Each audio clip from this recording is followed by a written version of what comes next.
Often we hear from politicians these supposedly bright new ideas of how to stop migration, and the new EU-Turkey deals on deportations of refugees back to Turkey, a country that does not offer full refugee protection, is a case in point.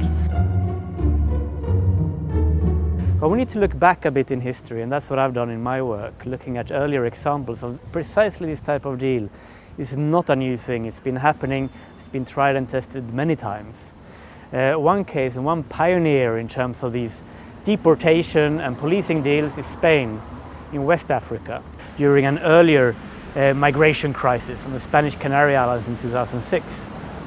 What Spain did at that time was to sign agreements and open embassies across the West African region, basically using development aid as a way to get these countries on board, to get them to collaborate in controls and in deportation and in coastal patrols right up along their own shores to stop their own citizens migrating towards Europe. Now that worked pretty much like the EU-Turkish deal has worked now in the short run.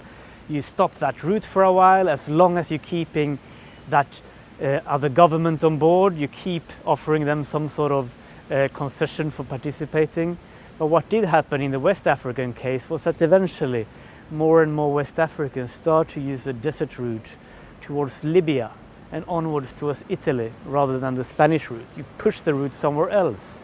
You displace migration onto new and often much more dangerous territories.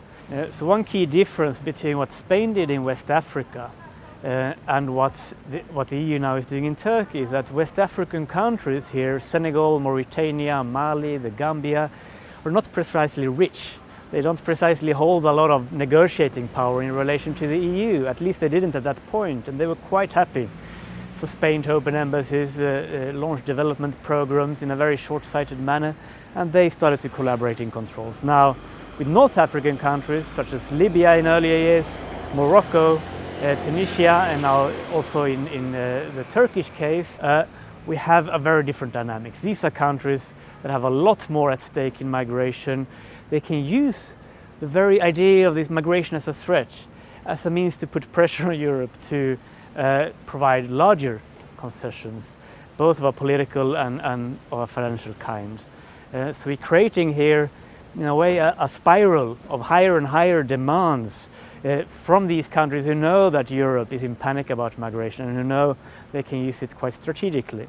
And we even see that now in sub-Saharan Africa with the poor country of Niger on the trans-Saharan route, having asked recently Europe for €1 billion in order to fight migration. Many countries, even in sub-Saharan Africa, are now learning the ropes. They are learning what's at stake, and we're creating a very negative set of dynamics around this type of treatment of migration as a threat.